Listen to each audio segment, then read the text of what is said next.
Bismillahir Rahmanir Rahim. Alhamdulillahi Rabbil Alameen. In the name of Allah, the Beneficent, the Merciful, all praise is due to Allah, the Lord of the worlds. We want to welcome our friends in South Africa, the United States, and around the world to this week's edition of A Conversation with El-Hajj Mauri Saalakhan. I'm pleased to be your host, coming to you once again through the Salam Media platform out of Johannesburg, South Africa. Salam Media is an online portal for humanitarian journalism. We don't just report the news, we advise you on what you can do about it. Our focus for today is on the two Americas and the ongoing struggle to become one, to truly become that fabled land of liberty and justice for all. My special guest for today's conversation is Medea Benjamin, a determined fighter in the trenches for a better America. And she has been so for as long as I've known her. Medea Benjamin, she's an American political activist and a co-founder of Code Pink, Women for Peace. She also co-founded, along with her husband, Kevin Danaher, the fair trade advocacy group Global Exchange.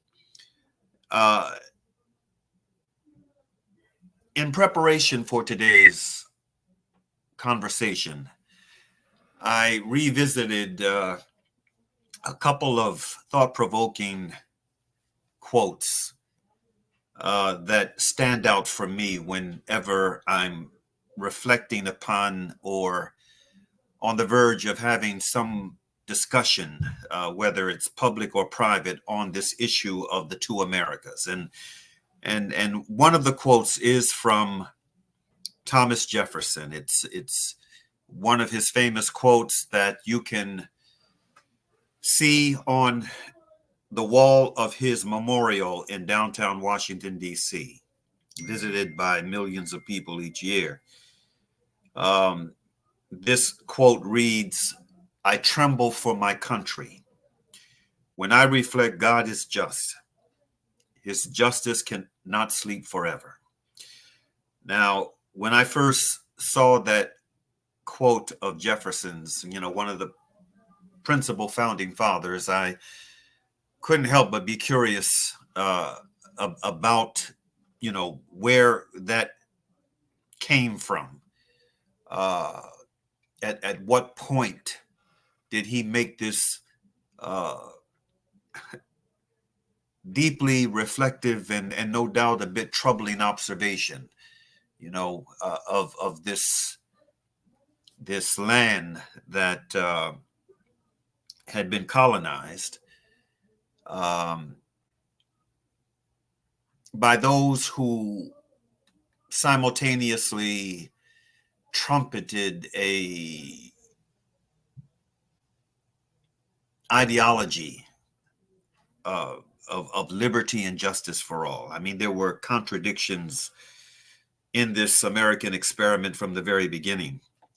But in investigating that particular quote, I came to learn that he wrote these words in a private letter to a close friend.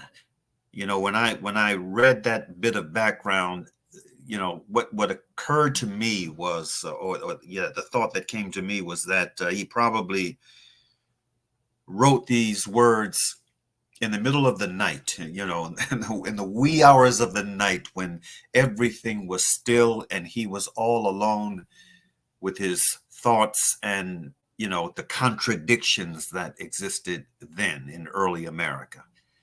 I tremble for my country. When I reflect, God is just. His justice cannot sleep forever. I also, this also brings to mind for me the words of the late William Fulbright, one of the most prominent U.S. senators to occupy space on Capitol Hill. Fulbright is the one for whom the Fulbright Scholarship has been named. And you know, before he passed away, before he retired, he had been the longest serving U.S. Senator to hold the position of chairman of one of the most powerful committees on the Hill, the Senate Foreign Relations Committee. He wrote these words, and that were contained in a book that I still highly recommend, a book entitled The Arrogance of Power. He said, quote, "There are two Americas. One is the America of Lincoln and Adlai Stevenson. The other is the America of Teddy Roosevelt and the modern super patriots. One is generous and humane. The other narrowly egotistical. One is self-critical. The other is self-righteous. One is sensible. The other romantic. One is good-humored. The other solemn. One is inquiring. The other pontificating. One is moderate. The other filled with passionate intensity. One is judicious. The other arrogant in the use of great power." Now, before we bring our guest on for today, I want you to see a bit of video of Medea Benjamin in action and doing what she does, and what that the response to her work sometimes ends up being. Let's see that piece of video, Brother Saalakhan. Somebody film one. Are you filming? So I just spoke out at the hearing where Secretary Austin is talking about global threats and U.S. leadership. And the whole world is watching while the U.S. is supporting genocide in Gaza. 45,000 people murdered right now. How can you talk about U.S. leadership? Secretary Austin has blood on his hands, and the whole world knows it. The ICC is about to issue, hopefully, a warrant for the arrest of Netanyahu in Israel. That's what we are supporting. War crimes. It's against U.S. law. It's against international law. Everybody knows it around the world. And in here, they're acting like the U.S. is doing something to support humanitarian law. I got arrested because I spoke out against what Austin is doing. You film? Yes. So does anybody have $50 on them? You do? Can I borrow it from you?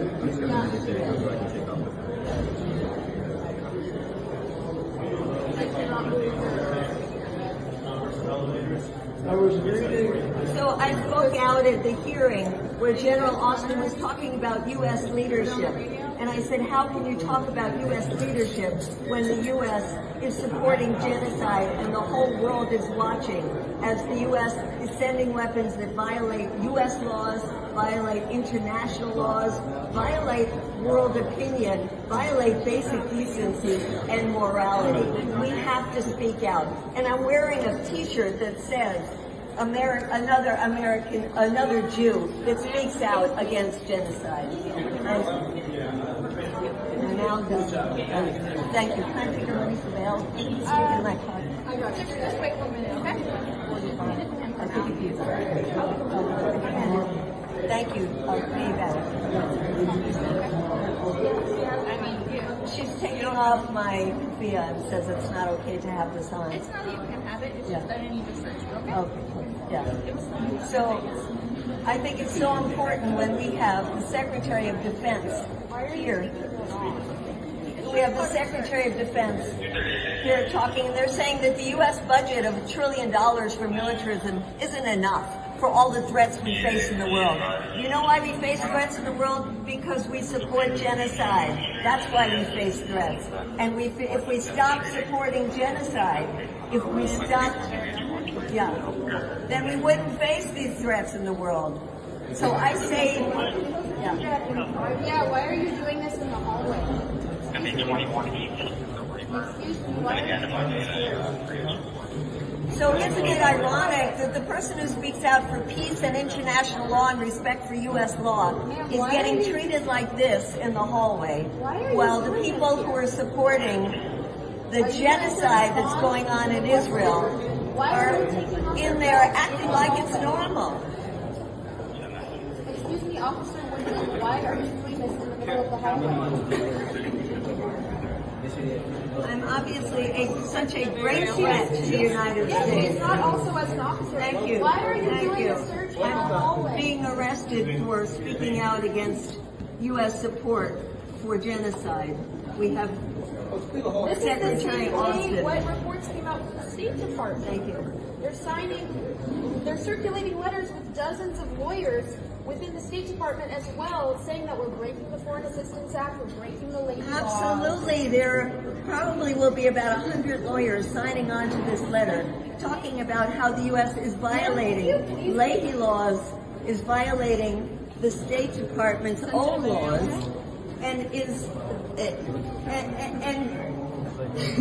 and that's going to the judiciary. I want people to see this is how they treat peacemakers. This is how they treat you in the public when you speak out for stopping a genocide. If you were supporting a genocide, you would be in there being lauded for your work. Everything is upside down. Everything is backwards. People who support morality, decency, an end to the killing, an end to the suffering, an end to the starvation are treated as if we are terrorists. And I'll be taken to jail right now. And I'm being treated, look at how I'm being treated. I mean, it's disgusting. I'm so sorry. I'm so sorry. Yeah, well, people in Gaza are being treated a lot worse than this, and that's why we're doing this. That's why we're doing this, because of what they're doing to the children, to the women, to the innocent people in Gaza, and now starving them. And they're talking about what they can do to provide leadership in the world. Leadership? Leadership? Stop providing weapons to a genocidal regime. And please, that's private property. Yeah, I'm under arrest for speaking out for peace. And this is what all Americans must do. Speak out against the support for a genocidal regime. We must speak out. We can't be quiet, even if you're treated like this, which is absolutely absurd. It is. It Officer Woodman, I have been arrested. Oh, Congressman Adler, please, the lawyers are saying that the U.S. is violating its own laws by sending weapons. Will you call for an end to the transfer of weapons? Congressman Adler, we must speak here. Congressman Adler, please call for an end to the transfer of U.S. weapons to Israel. 100 lawyers, including from the State Department, are saying U.S. weapons.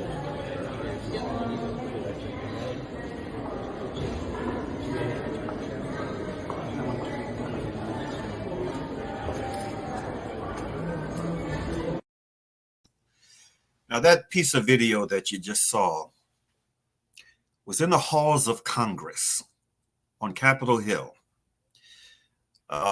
Absolutely outrageous.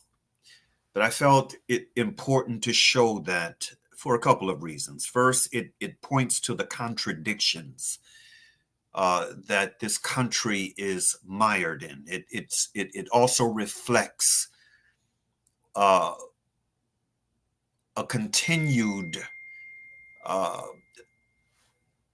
the continued significance of that deeply reflective observation rooted in a warning that one of the principal founding fathers, Jefferson, articulated. But I also wanted you to see that, to see the spirit behind this guest of ours today. Even as she was having to endure this indignity, she was educating folk. She wasn't just standing there allowing this to be done, this injustice to be done to her in silence. She and her comrades continued to educate the public on the significance of what was being done to her. Now, with that being said, we want to take a commercial break and then come back on the other side with our guests. Send.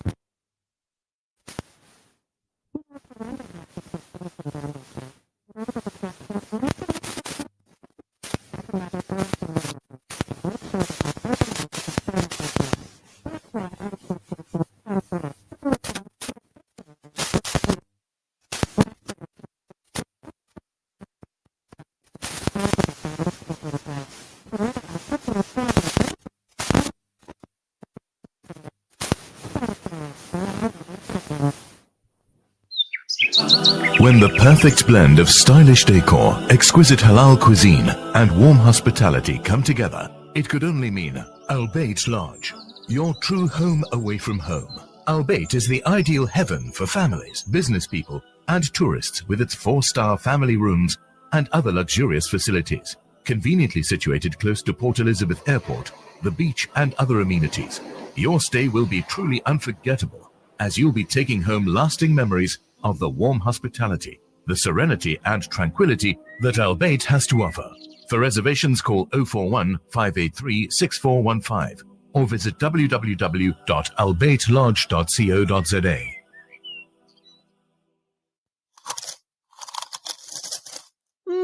Dad, these Frymax chips are so tasty. Wow, that really takes me back. My dad bought me a Frymax chips every day after school. They were my favorite when I was your age as well. Quality is at the very heart of what we do, and that's why we ensure that every Frymax packet is filled with the beautiful goodness and flavor-packed taste that you've come to expect from us since 1982. Frymax, from generation to generation. Listen to something fresh. Listen to Salam Media.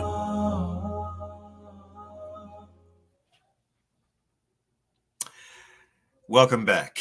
And at this point, I want to welcome our guest for today, Medea Benjamin. She is just an exceptional person. She and the organization that she represents, she co-founded. Without any further ado, let's bring her on. Medea, good afternoon. Good afternoon. Thank you for the opportunity to be on with you. It's my pleasure. It really is my pleasure and honor.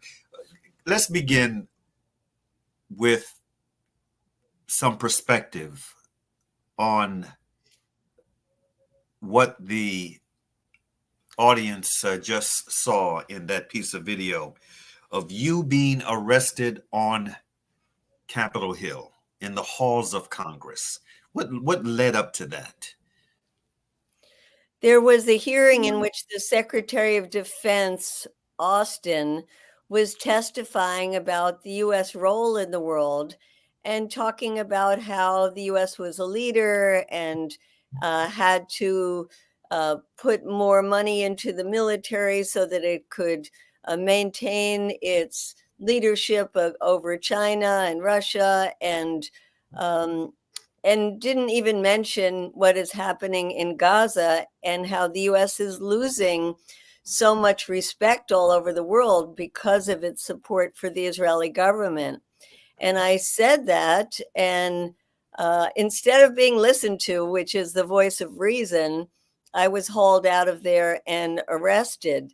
But I think it's important these days when we see how our government is committing crimes by being not just complicit, but really a partner with Israel in what it's doing. And I say this as an American Jew who has great concern about Israel, that this is bad for Israel, of course, bad for the Palestinians who are getting killed every day, but also against the national security interests of the United States, which is what the Secretary of Defense is supposed to be protecting. Indeed. And, that was not the only arrests you had to experience. In last month, you also ended up being arrested at the Washington Correspondents' Dinner. Well, it was actually just last weekend, 2 days before this arrest, when they were having this celebration. It's a yearly event that the presidents go to, and that it's full of the glitterati in the media. And here they are feasting and joking while there is a famine going on in Gaza, and while there are over 100 journalists that have been killed in Gaza. And the journalists who have survived have asked the U.S. press not to go to that dinner. Some of them listened, but for the vast majority, it was too good an opportunity to schmooze and be part of the celebrations. And I had a small sign, very small, like 8.5 by 11, that said over 100 members of the press have been killed in Gaza. And I was standing outside in the lobby of the hotel, not even in the anywhere near where the gala was happening. And I got tackled by security guards, thrown onto the ground, assaulted, and banned for 5 years from coming back to that hotel. So you just have to really question why it is that people, and of course, I'm one of thousands in the US that have been arrested recently, like all the students. Those of us standing up against genocide, against killing, are saying, stop, don't create such suffering, are treated like we are the criminals. Indeed. I have this, it was a tweet, I believe it was, that came from Congresswoman Rashida Tlaib, who said the following, quote, sending in militarized police and snipers to stop students from exercising their First Amendment rights is truly disgusting. And she followed this up with a disturbing rhetorical question. Why are my colleagues and the mainstream media more outraged over these anti-war protests than they are about the over 35,000 Palestinians killed in Gaza? Now, my thought was, of course, why indeed? And I have I have a question of my own, a question that's rooted in a bit of painful irony. How many of these militarized police receive training in apartheid Zionist Israel? How many of these police that are militarized and that are doing what they're doing before the eyes of the mainstream press, without being questioned, without in any way being held accountable? Again, how many of these forces have been trained over in Israel and are actually doing to American citizens, to their fellow American citizens, before the eyes of the press, the American press, what Israel has been doing to our Palestinian brethren in not only in what was being done in Gaza before this war on Gaza, but what also has been taking place on the West Bank, in Jerusalem. And again, something that's being observed by media organizations that have representation over there and here, and subhanallah, it's sad. It's profoundly sad. But My understanding was at the correspondence dinner, correct me if I'm wrong, that there was another quiet protester in the lobby of that hotel that was not assaulted the way that you were. Is that correct? Yes, there were three of them standing together with signs that said "Stand with Ukraine" and holding Ukrainian flags. They were not assaulted. In fact, people kept coming up to them and smiling and telling them how they stand with Ukraine. And so it was perfectly fine if you were supporting the U.S. efforts to keep that war in Ukraine going. But if you were supporting efforts to stop the Israeli slaughter in Gaza, that's a different story. Yes. Now, you and a good number of other activists, both Muslim and non-Muslim, uh, and from my few visits to Capitol Hill, it appeared that the majority of them were women. Um, have been on Capitol Hill for weeks, for actually for months. You've been on the Hill. Um, why have you been spending so much time on the Hill, and what has come out of it thus far? That effort that you all have been making on Capitol Hill. So, yes, we have been on Capitol Hill every day for the last almost 7 months now.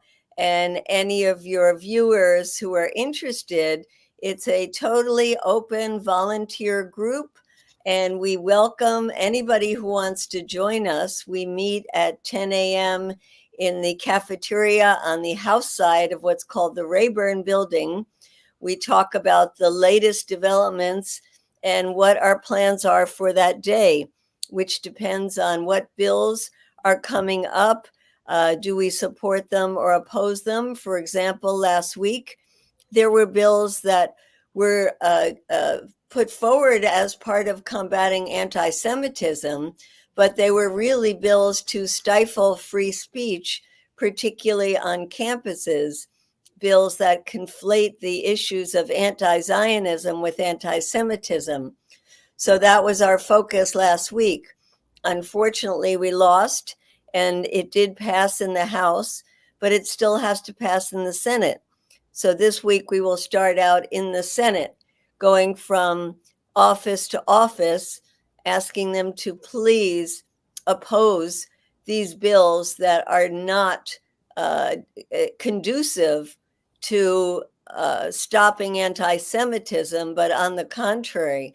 And so that's one example. For many months, we had been focusing on trying to get Congress people not to allocate more money for weapons to be sent to Israel. We unfortunately lost on that one as well. So we keep following what it is that Congress is voting on, what it is they're talking about. We go to their offices, we go to their hearings, and in general, we also try to what we call bird dog, which is go after them with our cameras on when we see them in the hallways or outside, asking them questions like, what will it take until it's your red line that Israel has gone too far? What if it's proven legally that Israel is violating U.S. law in the use of U.S. weapons? Will you call for a halt to those weapons? Those kinds of things. We also focus a lot on the issue of AIPAC, a pro-Israel lobby group that really distorts our democracy, and either through the funding of candidates or the putting up of opposition candidates to Congress people they don't like, has really a stranglehold on US policy, which is why we see such a disconnect between what the public opinion polls show that the people want a ceasefire, they want to stop arming Israel, and what Congress is doing. So we expose the amounts of money that members of Congress are taking from AIPAC. We try to get them to pledge that they won't take any more money for AIPAC. So these are examples of the kinds of things we do when we are in Congress. And that work that you all do is so important, and it's so it's empowering on so many levels. This is supposed to be a representative democracy that we live in. The people are supposed to have a voice in the direction that this country goes in. And, you know, one of the benefits of what you all are doing, the benefit that impacts the individuals involved, it's reflective of something that Frederick Douglass once said. One of his most memorable quotes for me. He said, "A man, and of course this equally applies for a woman, is worked on by what he works on. He may carve out his circumstances, but his circumstances will carve him out as well." I know, especially in the case of the young, these young up and coming activists that visit the Hill for this purpose, they are being empowered by that experience, you know. And I'm sure that for many of them, this is a first time. This is a first time, their first time ever engaging in this kind of civic activism. And again, I know that it is empowering. Well, exactly. And, you know, for many people, even older people, because we get a lot of retired people who join us who have some free time on their hands, but most of them have never been inside the halls of Congress before. Isn't They that didn't something? even know that you could just walk in the door. Anybody can walk in the buildings, that anybody can walk into the rooms of the staff of these Congress people and ask for a meeting. They didn't know that, and it is indeed empowering. Sometimes we get the doors shut in our face. Sometimes they won't meet with us. But in any case, people who come with us say it's the only time they feel okay because they're depressed the rest of the time about what is happening. They don't know what to do about it. And yet, when we're together as a group that shows that we are in community, that we care for each other, that we learn from each other, there is a great sense of camaraderie.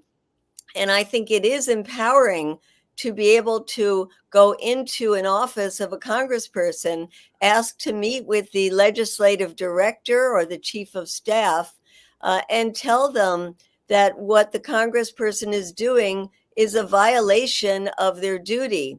And we always have some kind of handout that we bring with us. And sometimes we do a little street theater in their offices, like doing a die-in or we often sing in their offices. We do something to grab their attention if they're not listening to us.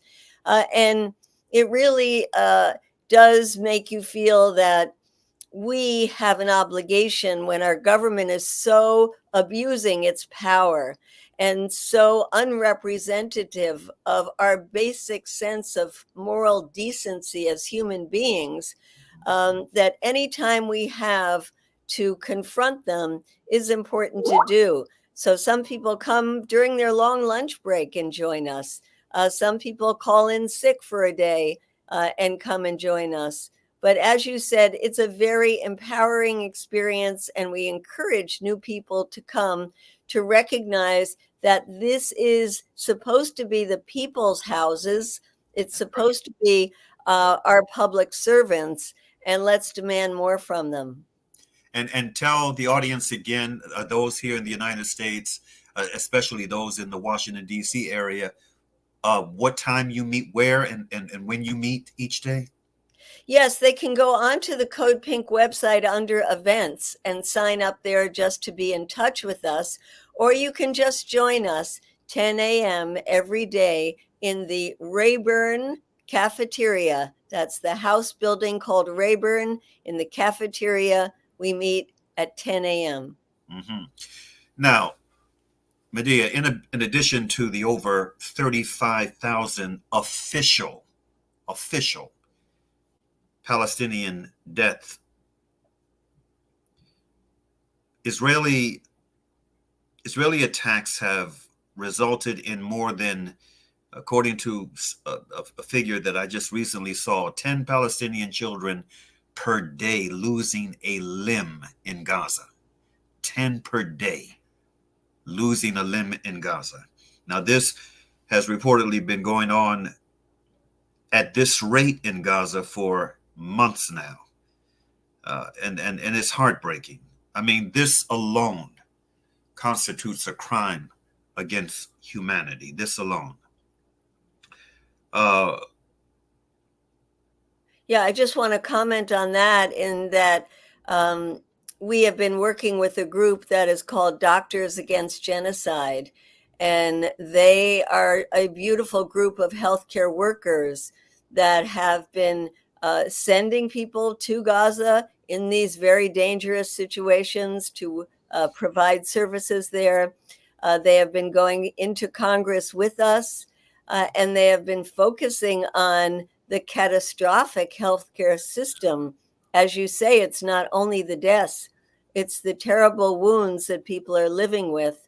The number of amputations is more than these doctors have ever seen in their travels and service around the world in areas of conflict. And just to think of these young children who have lost legs, lost arms, how difficult it is for a full-bodied human being to live in Gaza these days. What these young children are going through and will have to be dealing with for their entire lives. So you can look up the group Doctors Against Genocide and follow them as well. Before we go to our next break, I'd like for you to share some information also on the recent attempt to bring humanitarian relief to Gaza that ended up being aborted in Turkey because of the pressures that were brought to bear by the United States and Israel. Please speak on that. Yes, this is what we call the emergency flotilla, meaning a group of boats that tried to leave the ports in Istanbul and were thwarted because of politics. The US, Israel, Germany putting pressure on the Turkish government, as well as putting pressure on the African nation of Guinea-Bissau, which had given or provided the flag under which two of the large ships were flying. So we have a cargo ship that is loaded with over 5,000 tons of desperately needed humanitarian aid, and a passenger ship that had collected people from 40 different countries, hundreds of people who were going to be on that ship. And we stayed for 2 weeks in Turkey thinking every day we would be allowed to sail. But alas, we were not. We hope that we can get the ships to another country, get another country to provide the flag, and be able to leave in June. So we have not given up hope yet. But it is terrible that there is so much pressure on countries to stop the efforts of humanitarians coming from around the world to bring much needed goods to Gaza and to challenge the Israeli siege that does not allow for independent ships to be going into Gaza. Mm-hmm. Okay, on that note, let's take another break, and then we'll come back with our guest, Medea Benjamin.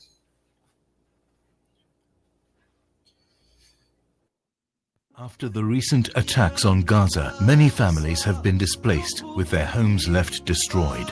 Through your donations, our teams are on the ground in Gaza, providing support and delivering necessary aid to families affected. The people of Gaza need your help. Give hope. Donate today to Penny Appeal South Africa. www.pennyappeal.org.za 031 1100 573. We are here on the ground with many appeal organizations in Gaza. World-class financial services only at Sapphire Global, your financial partner. If you are looking for Islamic, Sharia, and ethical financial products, look no further. Sapphire Global offers a wide range of financial service offerings from short-term to life and investments. A full-service center with all financial requirements under one brand. Our highly skilled and experienced consultants are ready to help protect your financial future. Contact us on 041 001 0184 or visit our website on www.sapphireglobalfs.com. Sapphire Global is an authorized financial services provider. In the East.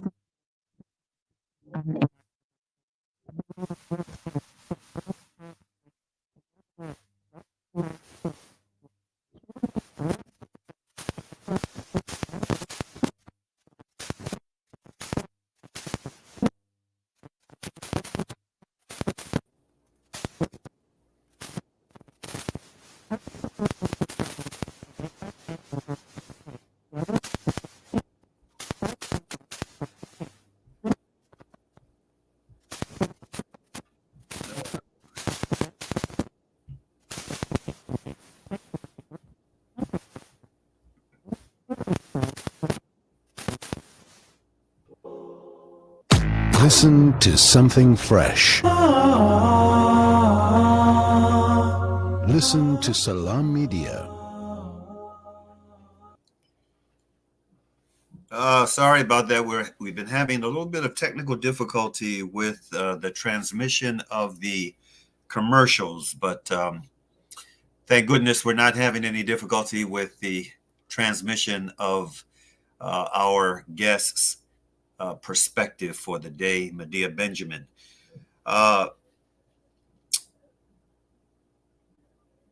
Medea, I'd like to be able to get now your thoughts, your reaction to the for me, and no doubt for many others, the very impressive student activism that we've been seeing throughout the United States of America, north, south, east, and west, and we're beginning to see this abroad as well. What are your thoughts on this? I think it's so beautiful, and it has given hope to people inside Gaza and around the world. We see the kind of encampments that started at Columbia University now going across the United States and being a model for encampments in France and Italy and the UK, in many, many countries. And I think it shows what we were talking about earlier, that the people who are supposed to represent us don't. The older generation has become fossilized, and it's set in its ideas that Israel is somehow a democracy that we must give rock solid support to. The younger generation is seeing what's happening on the social media, seeing their feeds every day, the kind of massive suffering going on, and they're saying no. And I think it's just beautiful how it's become a model in those encampments, as the students say, of the world they want to see, where people are educating each other, where people are eating meals together, sharing food for free, where they are learning about each other's cultures and customs. I know in this time of holiday season, whether it was Ramadan or Easter or Passover, in these encampments, there have been a real sharing of cultures.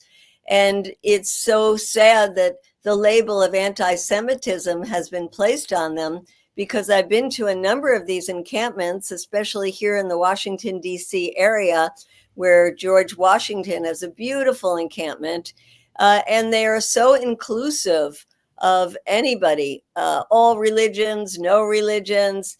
And so I think it is really an inspiration, not only for a rebuff of what our government is doing at this moment, but for what might come in the future as young people are educating themselves, not only about the issues of Israeli occupation and Palestinian oppression, but also about the militarization of our foreign policy and how we are in the grips of this war machine that eats up almost $1 trillion of our taxes, instead of investing that in education and healthcare and the climate crisis.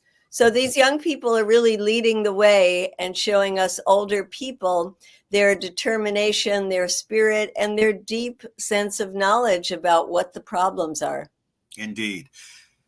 And the mainstream media's response has been absolutely shameful. There's a piece of video I like for us to see and for you to comment on that is representative of the general tenor of media response to this student activism. Let's see that video of Piers Morgan, Brother Sadiq.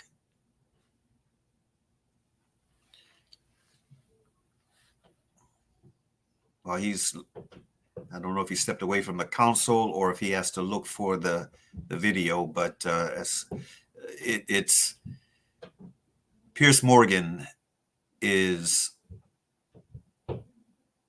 he has 4 guests on. Okay, he has 4 guests. Some of America's top universities have a deadly serious point. Unfortunately, many of them are fundamentally unserious people. Nothing captured the insanity of this moment better than a PhD candidate at Columbia University stepping out to demand humanitarian aid for the protesters. I guess it's ultimately a question of what kind of community and obligation Columbia feels it has to its students. Do you want students to die of dehydration and starvation or get severely ill, even if they disagree with you? If the answer is no, then you should allow basic, I mean, it's crazy to say because we're on an Ivy League campus, but this is like basic humanitarian aid we're asking for. It seems like you're sort of saying, we want to be revolutionaries, we want to take over this building, now would you please bring us food? With a completely straight face, she demands urgent assistance for protesters to spare them from dehydration, starvation, and severe illness, as she and her mob friends voluntarily occupied a private building in support of Gazan people actually facing dehydration, starvation, and severe illness. Well, students protesting for peace is nothing new. They have every right to do it, but clearly there are limits under the law. And at this point, they're doing a better job of Israeli propaganda than Israel's government. Police have moved in to eject students from Columbia's Hamilton Hall after reports they vandalised and barricaded the famous building. As the university said, this was because of the protesters' actions, not because of their cause. Officers clashed with students at other campuses overnight, including UCLA in Los Angeles, where pro-Israel protesters moved on their rivals and police patience ran out. It's all beginning to have unpleasant shades of the BLM riots in 2020, a fundamentally just cause which became toxic and divisive, fueled by people who know little about the issues, a lot about causing chaos. And quite apart from the absurdity of the individuals involved, it raises serious questions and contradictions. Many of former President Trump's fiercest critics shuddered at his blatant crackdown on most 2020 protests. How does St. Joe Biden's supporters defend the scenes we're witnessing now? And on the other hand, many of the staunchest defenders of free speech have been the loudest supporters of Israel and the fiercest critics of the campus protesters. So where is the line? And is it the police or the protesters who've crossed it? Well, in a moment, we'll debate all this with an all-star panel. But first, joining me now is pro-Palestinian activist Nadine Kizwani, who organised protests outside Columbia and City University in New York last night. OK, Nadine, welcome back to Uncensored. You were there last night. There's a current ban on you and others from Columbia, dated from last week, saying that you are considered persona non grata on all Columbia University-owned property due to alarming and concerning behaviour. So why were you back there? I wasn't inside the gates of Columbia. I was outside of Columbia. And, I'm able to protest outside of Columbia in support of the students as a New Yorker, just like New Yorkers have been consistently showing outside of the gates of Columbia in support of the students, even before they launched the Gaza Solidarity encampment. My organization within our lifetime mobilized in support of Columbia students from Jewish Voice for Peace and from Students for Justice in Palestine, who were both suspended months ago. And, we're just continuing that tradition, that support from the community to the students. So we had a protest that started at NYU, went to the New School, made a stop at FIT, the Fashion Institute of Technology. We made our way over to Columbia by train and then ended at CUNY. So just showing solidarity to all of the encampments. But it's not quite as straightforward as just showing solidarity. Mobs inside and outside the campus have been chanting Intifada, and anyone who knows the history of the conflict between Palestine and Israel knows what Intifada means. It means a violent uprising. They've been chanting from the river to the sea, which of course involves the eradication of Israel. We've seen Jewish students being harassed by the mob. We've seen Jewish professors not being allowed in to teach because of fears for their safety. We've seen others being held in effective captivity following the violent breaking in of an historic building. All of this, a lot of it is criminal, from trespass to vandalism to actually potentially kidnapping people if you're not letting them out when you break in. How do you?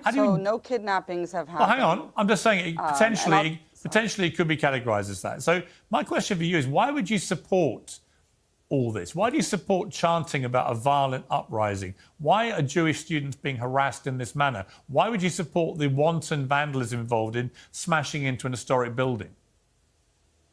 So I'm going to try to answer this in the order of everything you said. First of all, Intifada means shaking off in Arabic or uprising. It's not just used in the Palestinian context, but against people fighting against oppression everywhere.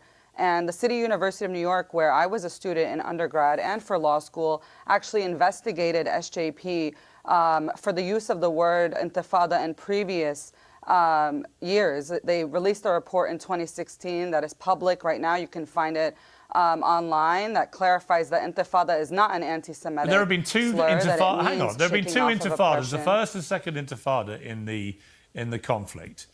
In the last 30 years, there have been these two infamous intifadas, which led to the deaths of many, many people on both sides. Both were violent uprisings.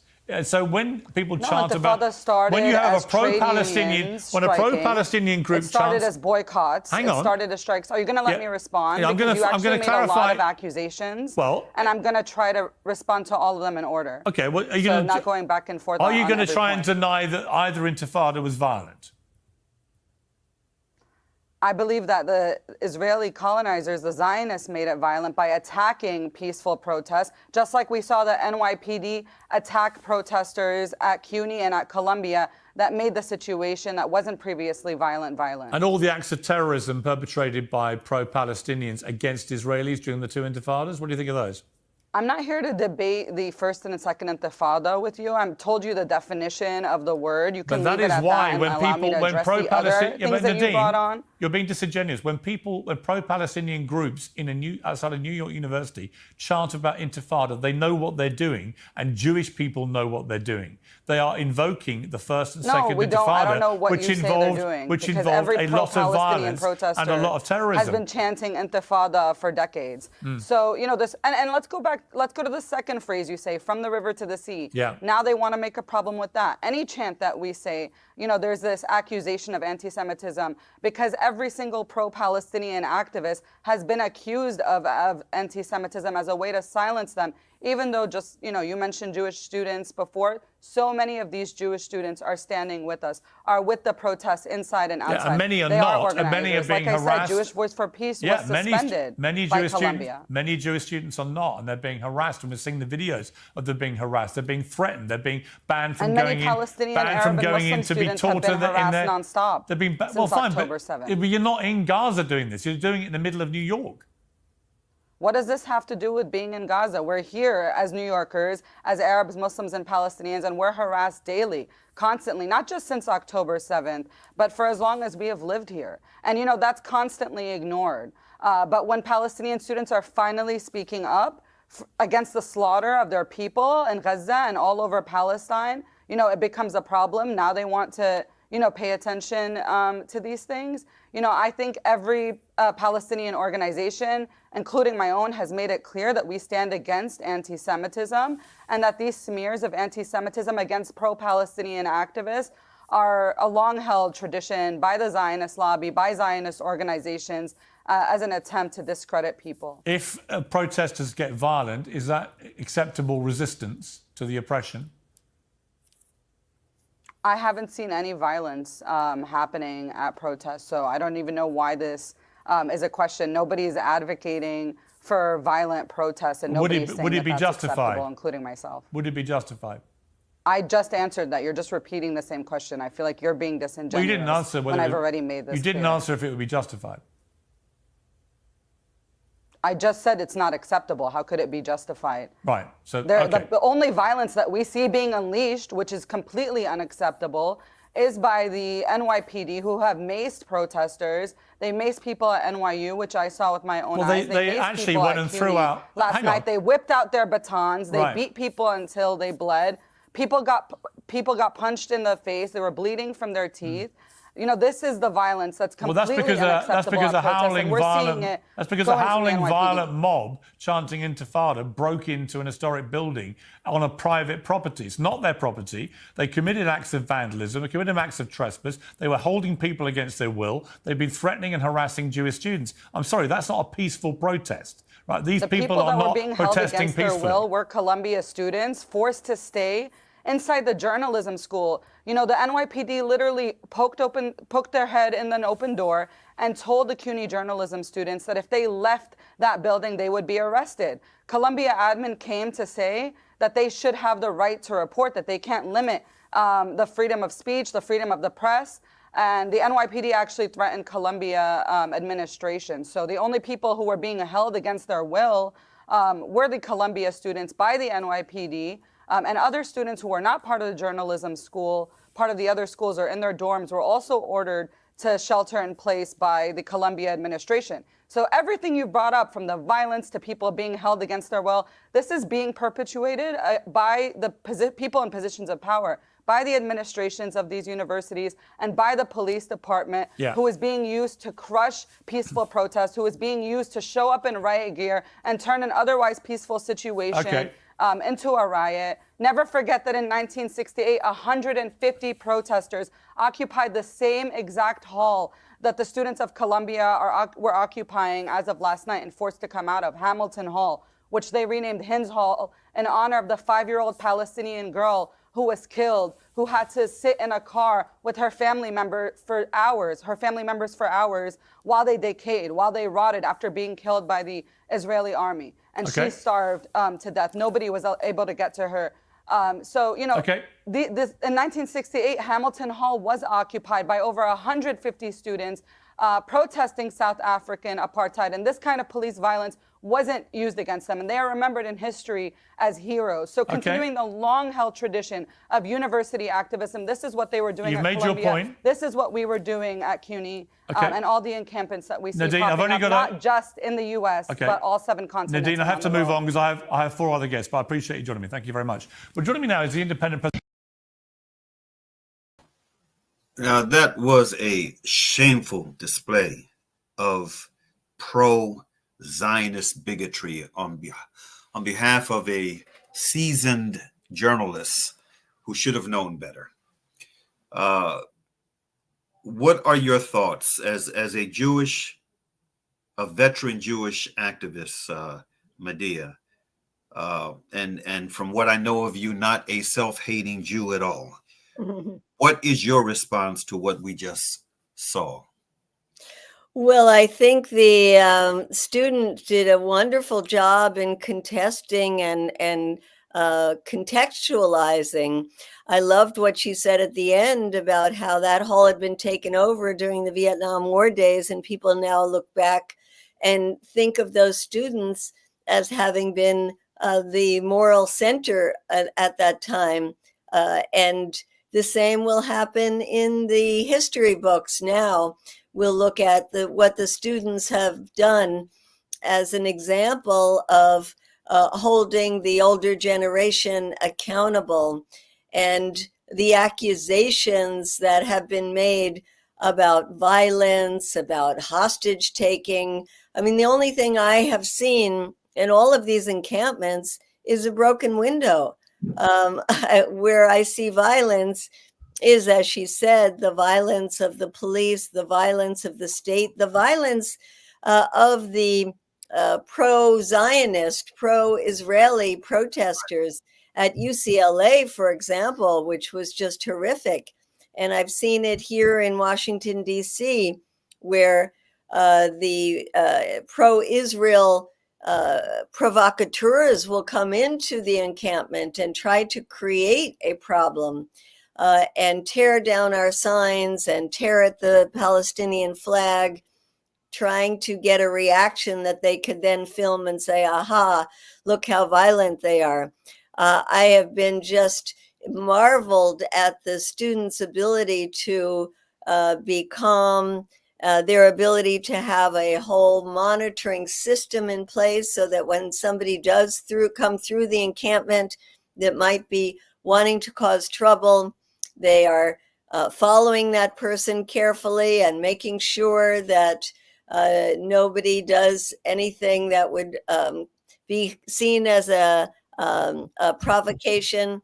So I think it's just an example of how important these student protests have been, that the powers that be feel they need to crack down on them. They need to turn them upside down and try to make them be something that they are not, centers of hate, centers of anti-Semitism. But the truth will prevail, and this will be seen as a very beautiful chapter in our history as time goes by, and hopefully the Palestinians will be gaining their full rights as human beings. Mm-hmm. I knew that this hour was going to fly by fast. We're at the end of it. What I want to say to our viewing and listening audience is that we're going to, in the link that we send out on today's broadcast, I'm going to include the link to that entire Piers Morgan broadcast, because he came under fire from a number of the other guests, which also included Dr. Cornel West, for that biased attack that he made on that young Muslim woman, and for the just the over the top bias, pro-Zionist bias that he displayed as a journalist during that broadcast. He came under a tremendous amount of fire. So we're going to include that. We're also going to include something that has been very dear to my heart, the journalist's creed, which is something that if more journalists in America and other parts of the West, other parts of the world,